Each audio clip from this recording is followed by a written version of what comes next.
Jika dia bertemu putri, maka ia akan selamat. Namun, jika yang ia temukan adalah prajurit-prajuritnya, maka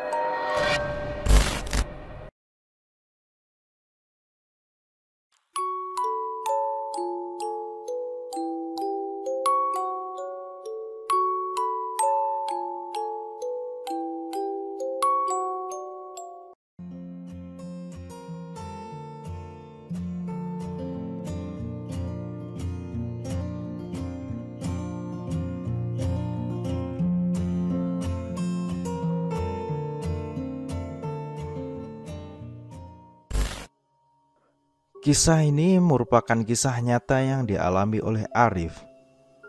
Arif merupakan seorang mahasiswa yang kebetulan sedang meneliti tentang sebuah desa serta danaunya, yang konon bisa dikategorikan memiliki latar belakang yang sangat mengerikan.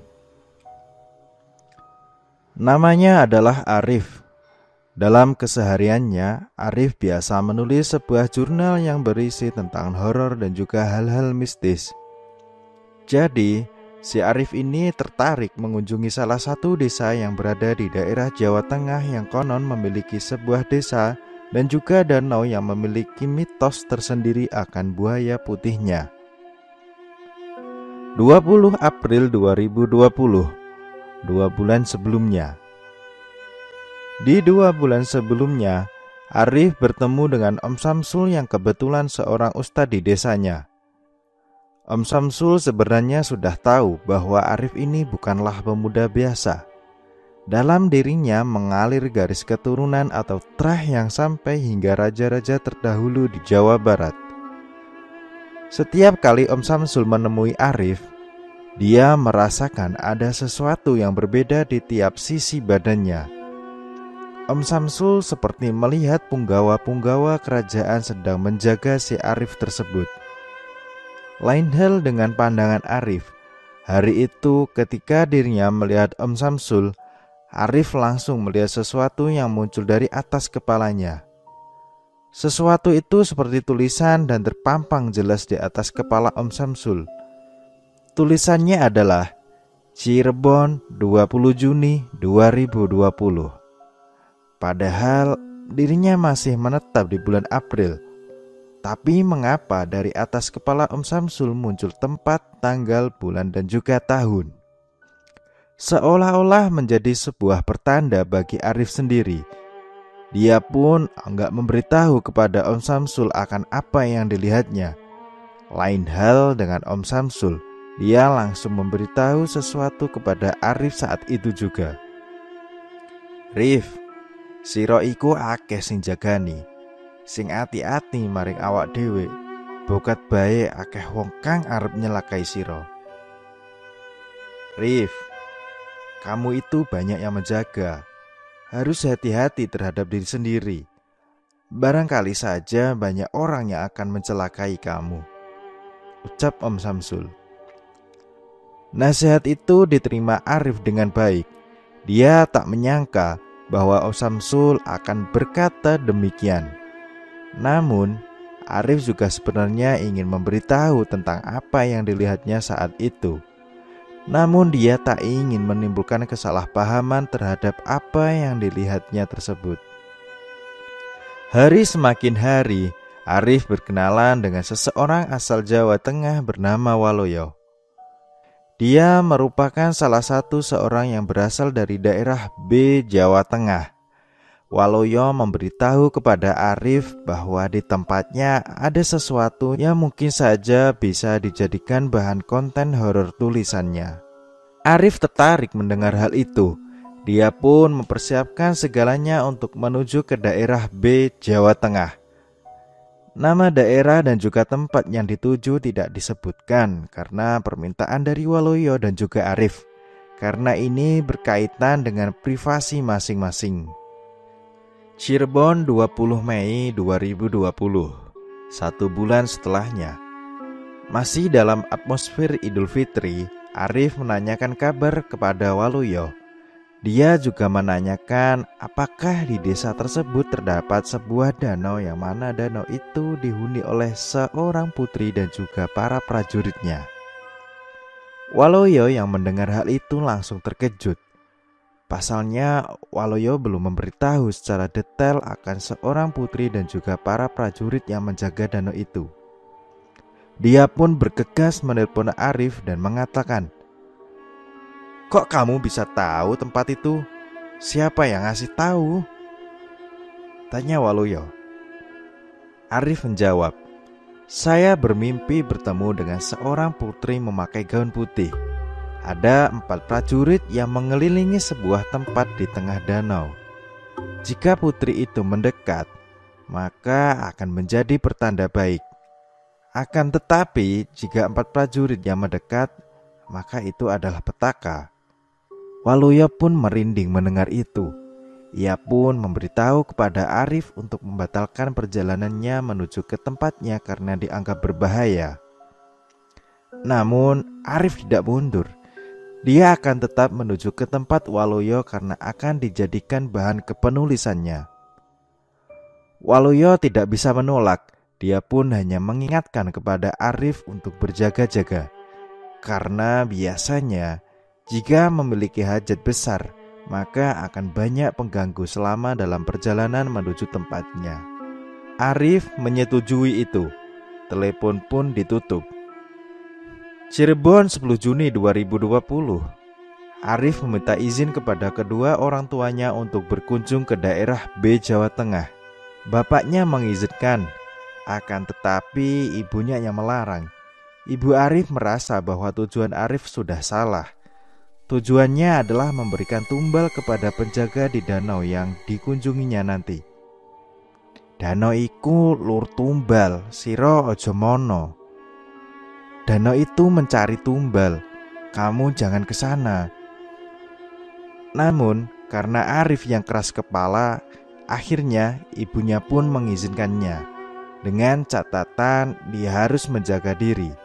Selain itu, ibunya juga berpesan untuk tidak menerima makanan ketika berada di perjalanan. Arif kebingungan, mana mungkin juga ia akan menerima makanan dari orang yang tidak dikenalnya. Namun ibu Arif tetap memberikan peringatan kepada Arif bahwa wanita itu adalah salah satu dari mereka yang akan menyambutnya. Ibu Arif tidak berani menyebut nama wanita itu karena dinilai kurang sopan. Cirebon 11 Juni 2020. Pemberangkatan pun tiba. Arif pun pamit terhadap kedua orang tuanya. Dia juga meminta restu serta keikhlasannya terhadap apa yang akan dilakukannya. Keberangkatan Arif hanya diketahui oleh keluarganya. Om Samsul tidak tahu akan rencana Arif saat itu. Arif berpikir bahwa Om Samsul sedang berada di luar daerah karena urusan pribadinya. Arif langsung menuju ke sebuah stasiun yang ada di Cirebon untuk menuju ke sebuah tempat yang ada di Jawa Tengah. Ia pikir dengan menaiki kereta, maka estimasi waktu akan lebih cepat dan sesuai dengan jadwal yang ia targetkan. Karena masih dalam masa pandemi, pihak stasiun pun memasang prokes yang ketat juga, di mana setiap penumpang harus melakukan swab sebagai syarat untuk menaiki kereta api. Arif mengikuti arahan yang telah diberlakukan dan yang telah ditetapkan oleh pemerintah. Saat itu Arif siap untuk berangkat. Ia membawa barang secukupnya untuk kemudian hari bila ia membutuhkannya sebagai suatu kegiatan. Sebelum berangkat, Arif mengabarkan kepada temannya yang bernama Waloyo. Kowe wes nyampe neng di? Kamu sudah datang sampai mana? Tanya Waloyo. Aku sek neng stasiun. Saya masih ada di stasiun, jawab Arif. Oh ya wis, sing hati-hati. Aja ndelok mburi yen ana sing nawarke panganan. Oh ya sudah, yang hati-hati. Jangan lihat belakang jika ada yang menawarkan makanan, ucap Waloyo. Loh, nopo? Loh, kenapa? Tanya Arif. Wis, aja kakean pitakon, sing manut karo aku. Sudah, jangan banyak pertanyaan. Yang penting nurut aja sama saya, jawab Waloyo dengan nada sedikit menekan. Arif pun mengiyakan. Telepon pun ditutup. Di depan, Arif melihat banyak sekali orang yang sedang bersiap-siap untuk masuk ke dalam kereta. Ia teringat akan pesan Waluyo untuk tidak menerima makanan dari siapapun itu.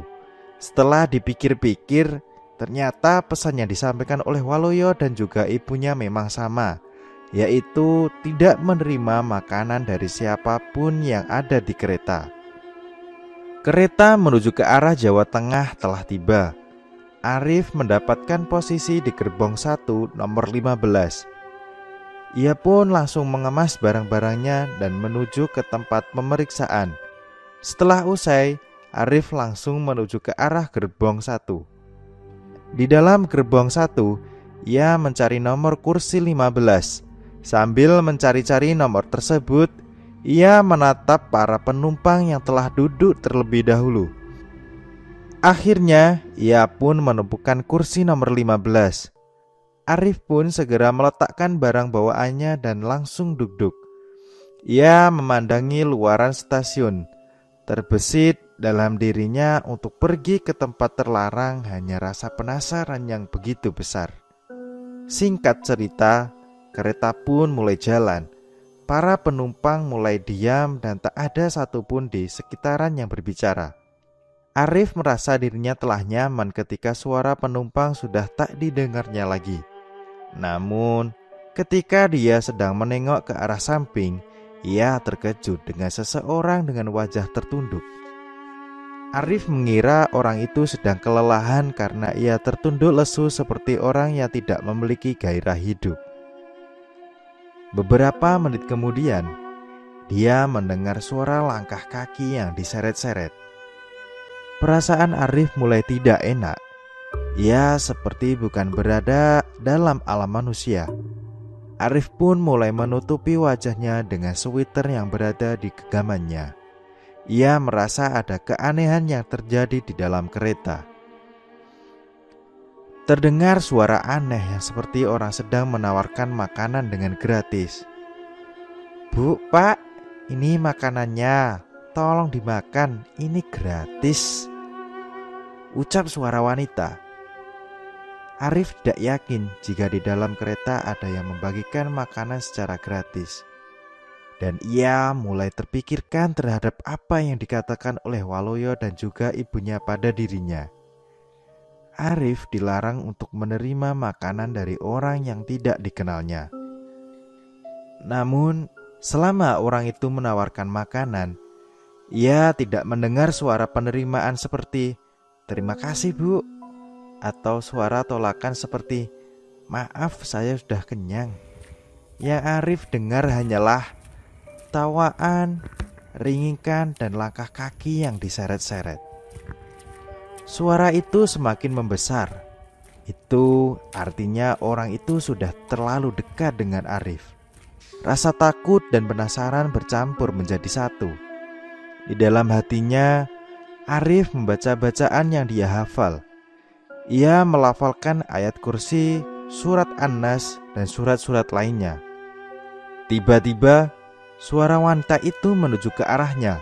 Wanita itu berkata sambil menawarkan makanannya, Cung, iki ono panganan nggo sira." Nak, ini ada makanan untuk kamu," ucapnya dalam bahasa Cirebon. Arif pun hanya terdiam. Dia ingat akan pesan Waluyo dan ibunya untuk tidak menerimanya. Namun, wanita yang menawarkan makanan itu tidak menyerah. Ia kembali menawarkan makanannya terhadap Arif. Cung, ojo ditolak. Hari ditolak, keluargane sila bakal mati kabeh." Nak, jangan ditolak. Kalau ditolak, keluarganya kamu akan mati semua," ucap wanita itu. Arif belum sadar kalau wanita itu adalah yang menjadi ujian pertamanya sebelum dia menuju ke tempat Waluyo.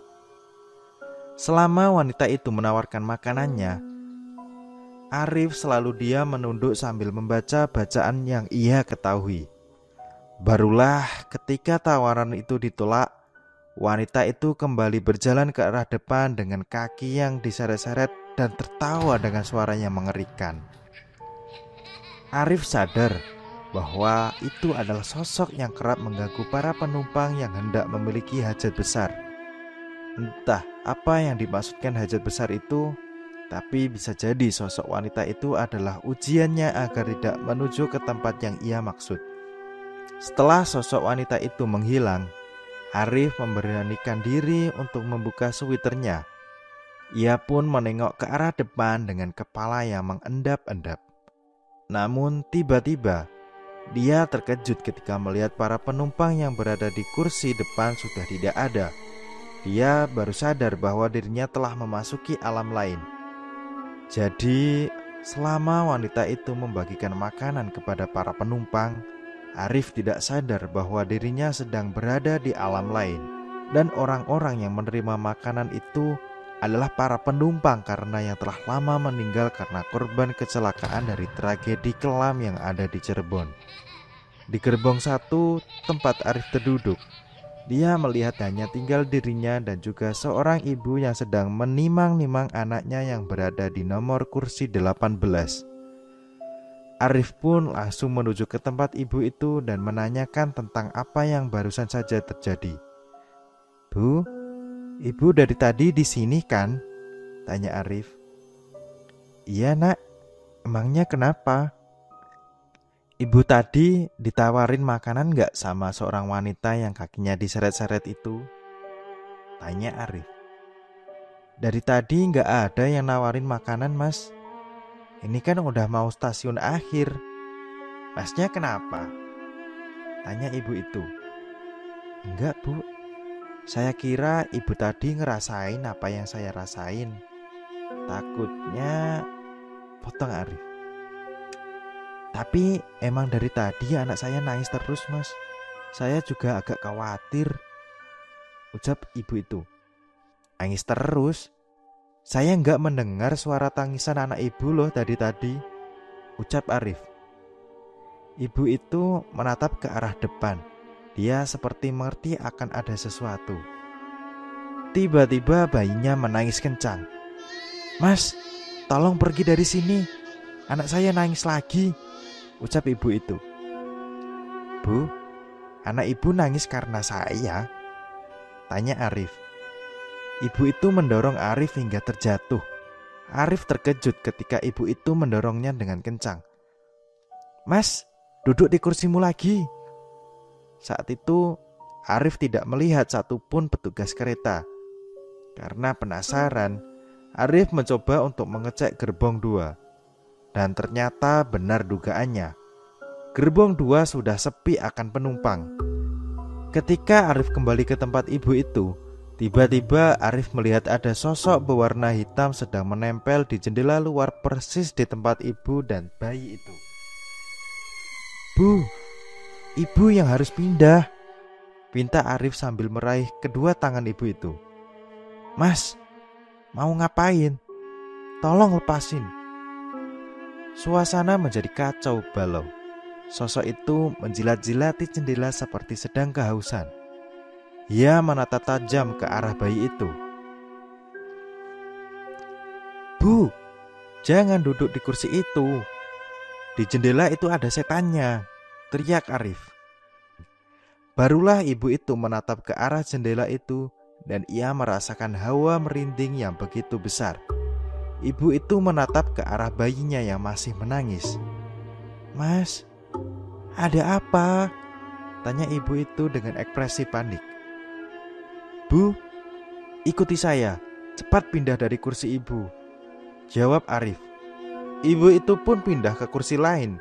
Arif tetap menjaga ibu dan bayi itu agar tidak diganggu oleh sosok hitam berlidah panjang tersebut.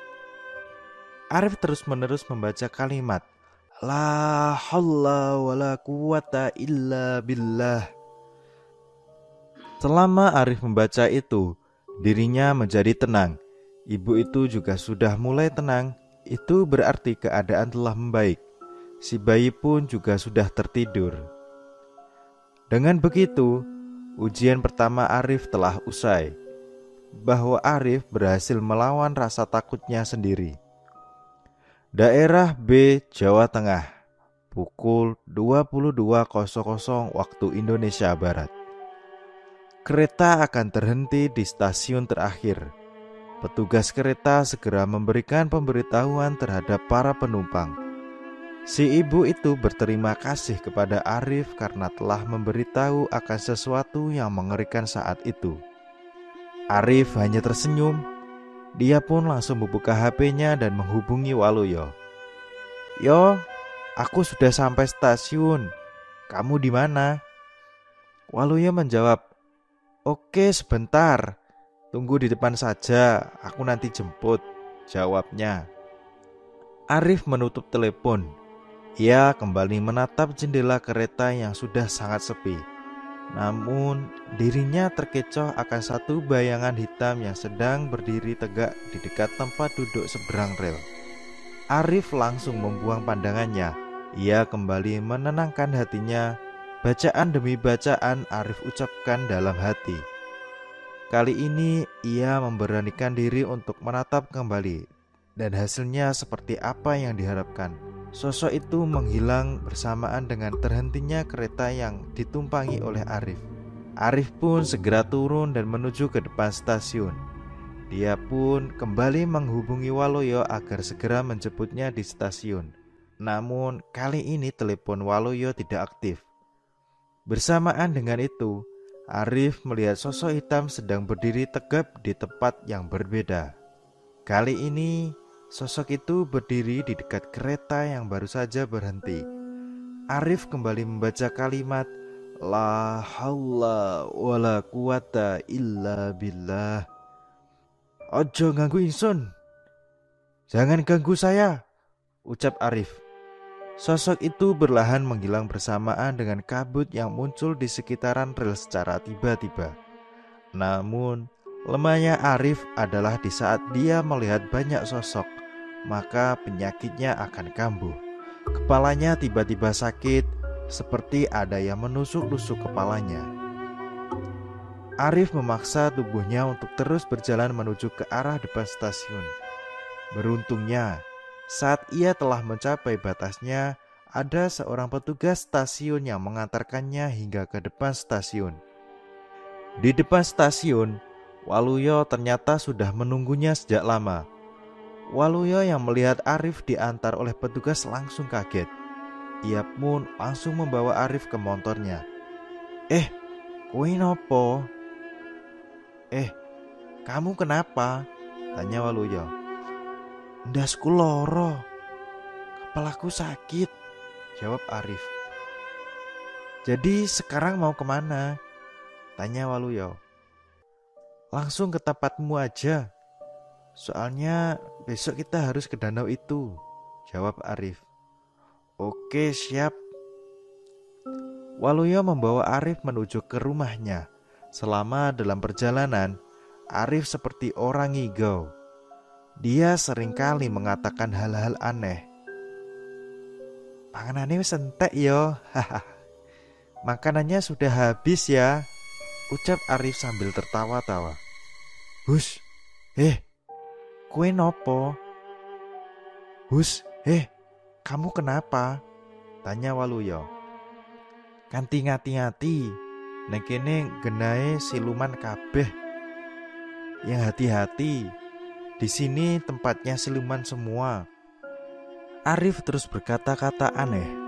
Waluyo juga merasakan ada yang berbeda dalam diri Arif. Soalnya suara yang diucapkan Arif seperti suara perempuan. Setelah datang ke rumah, Waluyo langsung membawa Arif ke bapaknya. Ia tahu bahwa Arif sedang kesambet oleh sosok yang berada di stasiun itu. Bapak Arif langsung memegangi kedua tangan Arif dan bertanya kepada Waluyo, "Luyo, sapa jenenge bocah iki?" "Luyo, siapa nama anak ini?" tanya Bapak Waluyo, Pak Sumargo. "Jenenge Arif, Pak."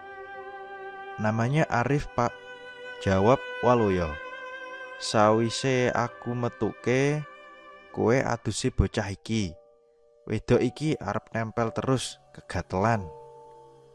Sesudah saya keluarkan, kamu mandikan anak ini. Sosok wanita ini mau nempel terus, kegatelan," jelas Pak Sumargo. Waluyo mengangguk. Setelah dikeluarkan, Waluyo segera membawa Arif menuju ke kolah atau kamar mandi di situ. Arif dimandikan dalam keadaan setengah sadar.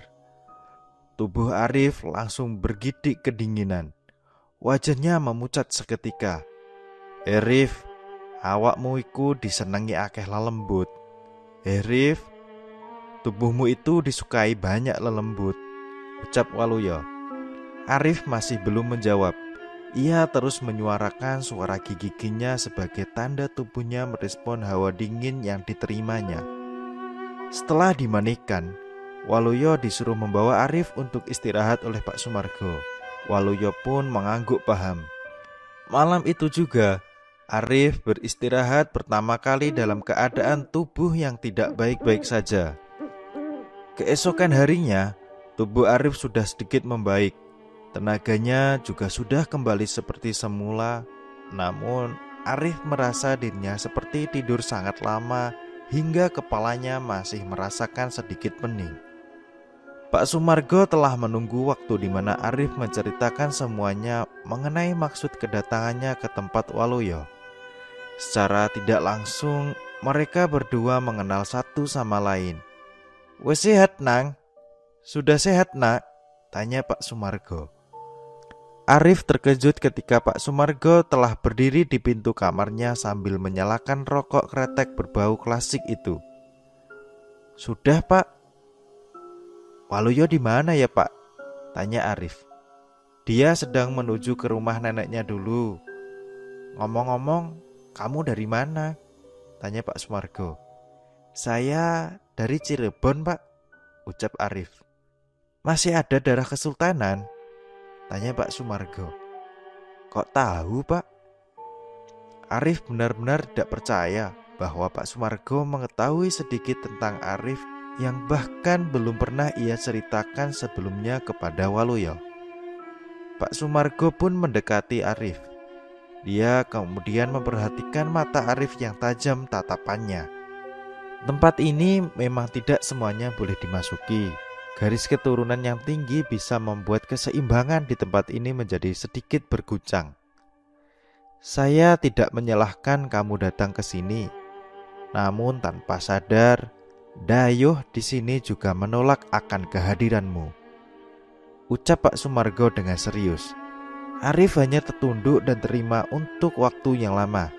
Ia tahu niatnya memasuki desa ini terbilang sangat nekat. "Jika memang kamu mampu menanggung resikonya, saya tidak perlu sungkan untuk membebaskanmu melakukan apa saja. Namun, aura yang kamu keluarkan saat ini mampu memanggil mereka yang ingin berkomunikasi denganmu," ucap Pak Sumargo. Arif memberanikan diri untuk bersuara. Dia juga ingin menanyakan sesuatu yang tersimpan di desa. "Punten, Pak. Sebenarnya saya juga sudah dilarang oleh kedua orang tua saya. Namun saya masih ingin memecahkan sesuatu yang tak bisa saya pecahkan sendiri," ucap Arif. Pak Sumargo keheranan dengan pernyataan Arif. "Apa yang ingin kau pecahkan dari desa ini?"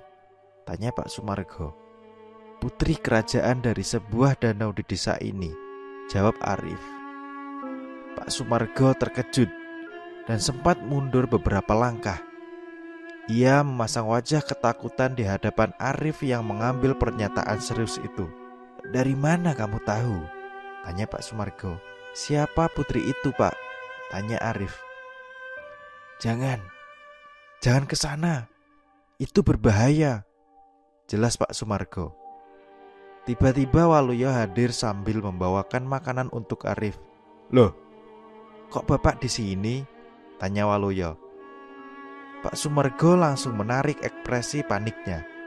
Ia tahu bahwa yang membuat Arif berada ke desa ini adalah karena ulah Waluyo. "Sudah ke Simbah? Gimana keadaannya?"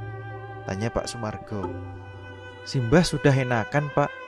Cuma di punggungnya masih keluar benjolan aneh," ucap Waluyo. Arif belum paham maksud dari obrolan mereka berdua. Sepertinya ada sesuatu yang belum Arif ketahui perihal dari keluarga Waluyo.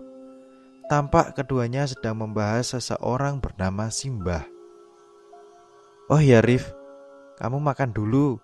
Nanti kita akan ke tempat yang akan kamu tuju," jelas Waluyo. "Danau?" tanya Arif. "Iya, kamu mau ke sana kan? Di sana pasti kamu tahu apa yang kamu lihat," jelas Waluyo. Tapi apakah diizinkan?" tanya Arif sambil mengarahkan wajahnya ke arah Pak Sumargo. "Pak, bagaimana?" tanya Waluyo. "Desa ini adalah desa keramat, Nak. Banyak orang yang mati karena tumbal yang diambil dari penghuni danau itu. Jadi lebih baik kalian tidak melanggar pantangan ini," jelas Pak Sumargo. Arif paham akan maksud itu.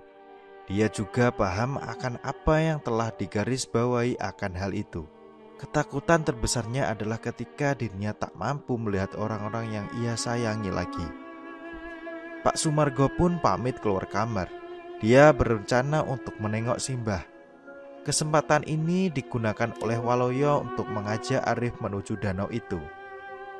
"Rif, ayo berangkat," ucap Waluyo. "Kemana?" tanya Arif. "Ke danau itu. Kamu penasaran kan?" ucap Waluyo sambil tersenyum. Tapi kan danau itu sakral." Arif ragu akan ajakan Waluyo. Dia tak mau kalau apa yang ia rasakan benar.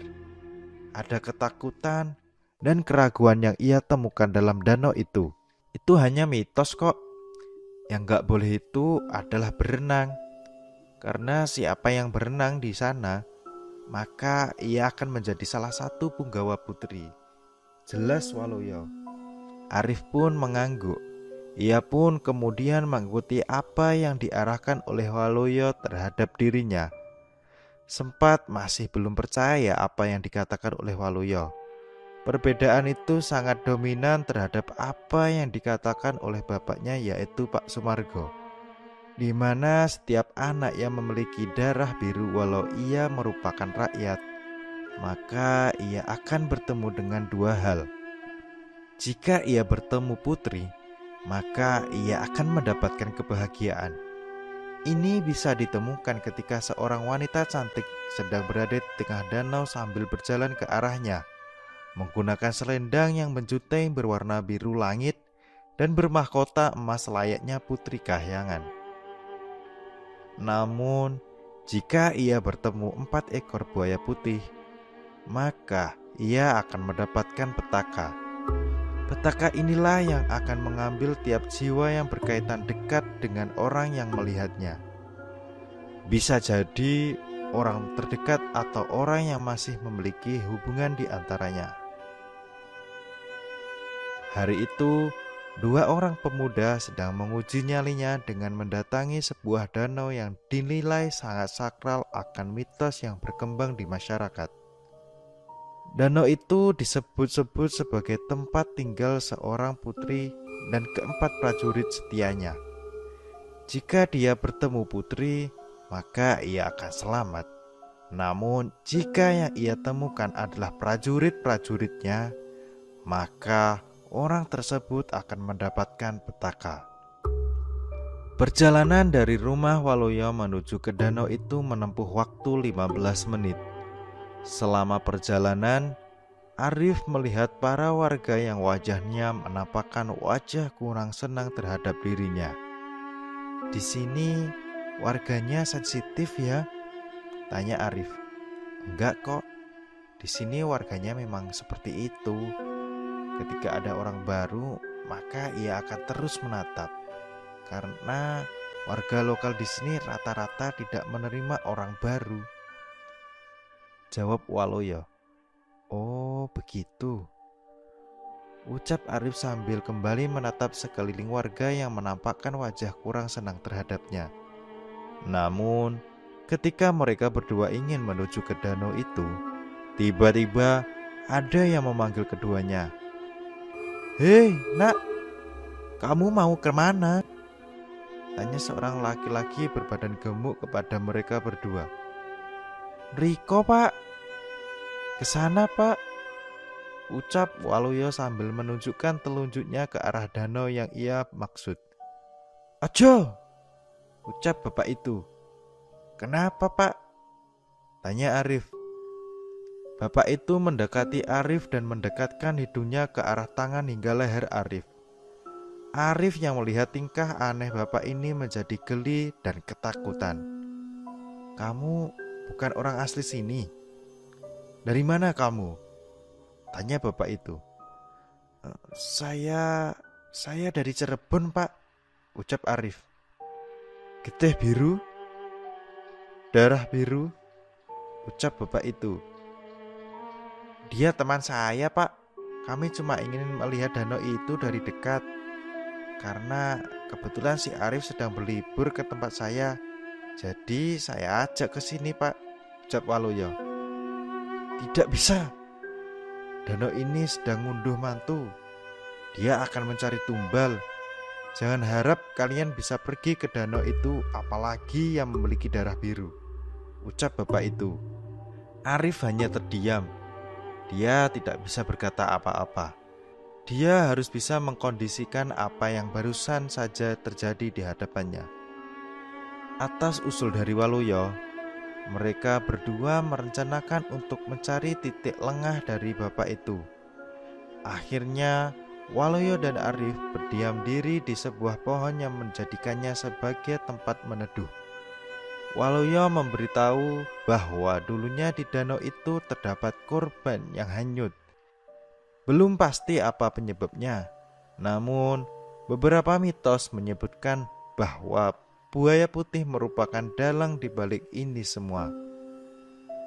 Sesaat sebelum waktu sore tertutup, si bapak penjaga tadi sudah menghilang. Kini saatnya Arif dan juga Waluyo untuk mencari cara agar bisa menembus hingga ke danau itu. Mereka pun berjalan secara perlahan seperti warga biasanya, namun tetap waspada terhadap sekitaran. Keberuntungan berada di pihak mereka berdua. Mereka berdua berhasil memasuki ke danau itu tanpa gangguan sedikit pun. Arif langsung terkejut dengan suasana danau yang begitu indah. Langit yang sudah berwarna jingga kemerahan memantulkan warnanya ke arah danau tersebut. Namun, di tengah danau itu terdapat sebuah pohon yang tegak berdiri. Mula-mula Arif hanya melihat sebuah pohon, namun lama-kelamaan ada bayangan yang mengelilingi pohon tersebut. "Waluyo, kamu lihat gak?" tanya Arif. "Lihat apa?" tanya Waluyo. Benar saja, Waluyo bahkan tidak bisa melihat sesuatu yang memutari pohon tersebut. Lama-kelamaan, bayangan itu merendah hingga menyentuh air danau dan membentuk sesuatu seperti hewan. Anehnya, bentuk dari sosok itu mirip seperti buaya. Katanya, kalau kita lihat buaya putih, maka kita akan sial. "Bener kan?" tanya Arif dengan wajah sedikit pucat. "Iya, kenapa emang?" tanya Waluyo. Tiba-tiba danau bergelombang secara perlahan. Angin semakin keras. Ada pusaran yang terbentuk di dekat pohon tersebut. 4 sosok yang mengelilingi pohon itu adalah... potong Arif. Waluyo segera mengarahkan pandangannya ke arah pohon yang dimaksud oleh Arif. "Buaya putih?" jelas Arif.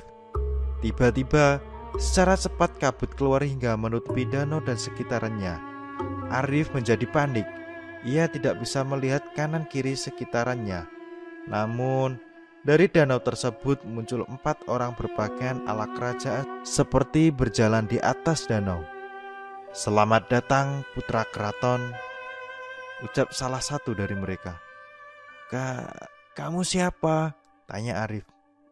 Waluyo heran, siapa yang diajak bicara oleh Arif. "Kau tahu, tempat ini tidak diperkenankan untuk mereka yang memiliki garis keturunan ningrat. Resikonya sangat berbahaya. Apa keperluanmu mendatangi tempat ini?" tanya prajurit itu. Arif melihat keempat prajurit itu memiliki paras yang tampan. alisnya tebal, dan bermahkota tugu yang bercorak emas. "Aku ingin tahu siapa putri itu," tanya Arif. Prajurit itu tersenyum. Ia akhirnya meminta kepada Arif dan Waluyo untuk segera meninggalkan tempat ini, dikarenakan akan terjadi sesuatu yang buruk terhadap mereka berdua. Waluyo yang sedari tadi memperhatikan tingkah Arif langsung menarik tangan Arif. "Ada yang gak beres di tempat ini," ucap Waluyo. Waluyo tidak tahu bahwa Arif sedang berada di antara dunia nyata dan dunia gaib. Tatapan Arif mengarah kepada prajurit itu. Dia bingung apa yang harus dilakukan olehnya sementara Waluyo meminta untuk segera meninggalkan tempat itu. "Pergilah, orang yang kau cintai akan mati," jelas prajurit itu. Arif marah mendengar hal itu. Dia pun melepaskan pegangan Waluyo dan segera mendekati prajurit yang berada di bibir danau. Arif, mau kemana?" tanya Waluyo. Arif terus berjalan seperti ingin menangkap para prajurit yang telah merendahkan harga dirinya. Manusia sepertimu tidak mengerti akan tulah. Tulah adalah sesuatu yang tidak boleh dilakukan dari turun-temurun keturunan. Jika kau terus melakukan itu, maka bencana yang akan kau dapatkan, ucap prajurit itu. Arif tidak peduli. Ia terus mengejar prajurit yang semakin dikejar semakin menjauh. Waluyo mulai panik karena Arif telah memasuki bibir danau. Kedua kakinya telah menyentuh air danau. "Arif, itu danau!" teriak Waluyo sambil mengejar Arif yang masih belum sadar juga. "Jika ada keluargaku yang mati, maka akan kuhancurkan tempat ini," teriak Arif yang suaranya terdengar Waluyo. Waluyo terdiam sesaat ketika Arif mengucapkan hal itu pada sesuatu yang tidak nampak. "Arif, itu bisikan buaya putih!" teriak Waluyo. Ia kembali mengejar dan meraih tubuh Arif yang setengah badannya telah berada di danau. Waluyo memeluk Arif yang berada di bawah kendali buaya putih yang menyamar sebagai prajurit. "Arif, sadar! Kita berada hampir di tengah danau," teriak Waluyo. Kedua tangan Arif masih menggenggam kencang seperti ingin menghajar para prajurit itu. Tiba-tiba dari dekat mereka muncul pusaran air yang menyeret keduanya. "Arif, sadar!" teriak Waluyo. Para warga mendengar teriakan aneh di danau. Mereka akhirnya berduyun-duyun untuk menuju danau dan melihat dua orang pemuda sedang berada hampir di tengah danau. "Sopo kui? Siapa itu?" tanya warga. "Ayo Pak, tolong, mereka mau dijadikan tumbal," teriak warga lainnya. Para warga pun segera menceburkan diri ke danau dan menyeret mereka keduanya yang hampir terbawa pusaran aneh di danau itu. Saat mereka ditarik keluar danau, Arif langsung jatuh pingsan. Ia bermimpi menemui putri yang pernah ia temui. Putri itu mengucapkan salam kepada Arif sembari memberikan mahkota. "Kamu mau jadi suamiku?" tanya putri itu. "Tidak, aku hanya penasaran denganmu. Namun tidak ada keinginan untuk menikahimu," ucap Arif. Putri itu mengikatkan selendangnya kepada Arif dan meminta kepada Arif untuk berjoget bersama. "Kamu sudah berada di kerajaanku. Kamu akan satu-satunya orang nekrat yang berhasil melanggar tulah. Karena itu, beberapa keluargamu akan mati," ucap putri itu dengan senyuman manisnya. Arif melepaskan selendang putri itu dan melemparkan mahkota yang diberikan tadi ke arah samping kiri. "Jika ada satu anggota keluargamu yang mati, aku akan bongkar dan hancurkan kerajaanmu," jelas Arif. Putri itu pun tertawa dan mengelilingi Arif secara perlahan sambil menggerakkan selendangnya dengan kedua tangan cantiknya. "Ketahuilah manusia, kita sudah melakukan perjanjian sejak zaman kerajaan dahulu. Bagi kami, orang-orang ningrat adalah orang yang sombong. Semenjak peperangan yang mengakibatkan kehancuran terhadap kerajaanku, kami melakukan perjanjian untuk tidak menyentuh atau memasuki segala aspek tempat yang disetujui. Namun, danau ini adalah danau terlarang untuk bangsa Ningrat masuki. Jelas putri sombong itu. Arif tidak percaya. Ia tetap meminta kepada putri agar menghancurkan perjanjian itu dan memberikan kebebasan kepada seluruh bangsa Ningrat. Sayangnya, tidak ada yang bisa menghancurkan atau menghapus perjanjian itu setelah kau dan aku menikah hari ini, ucap putri itu. Sementara itu, Pak Sumargo, ayah Waluyo, marah besar. Ia tahu bahwa anaknya telah melanggar tulah yang sudah lama dipegang di desanya. Ini tidak bisa dibiarkan. Jika kita tidak mengambil jiwanya kembali, anak ini akan mati, jelas Pak Sumargo. Pak Sumargo meminta warga untuk menaburkan beras ke arah danau. Hal ini diperuntukkan agar jiwa Arif kembali lagi kepada tubuhnya.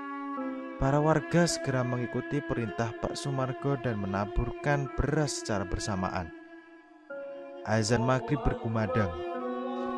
Jiwa Arif belum juga kembali. Keadaan sudah gelap. Para warga mulai khawatir. Diketahui bahwa Arif adalah keturunan Ningrat, mereka semakin takut. Ini harus kita selesaikan. Jika keturunan Ningrat tahu bahwa saudaranya mengalami hal ini, maka peperangan akan muncul lagi, jelas Pak Sumargo. Dahulu, ada peperangan antara orang-orang Ningrat dan juga bangsa buaya putih. Peperangan itu memakan banyak korban sehingga terjadilah gencatan senjata di antara keduanya.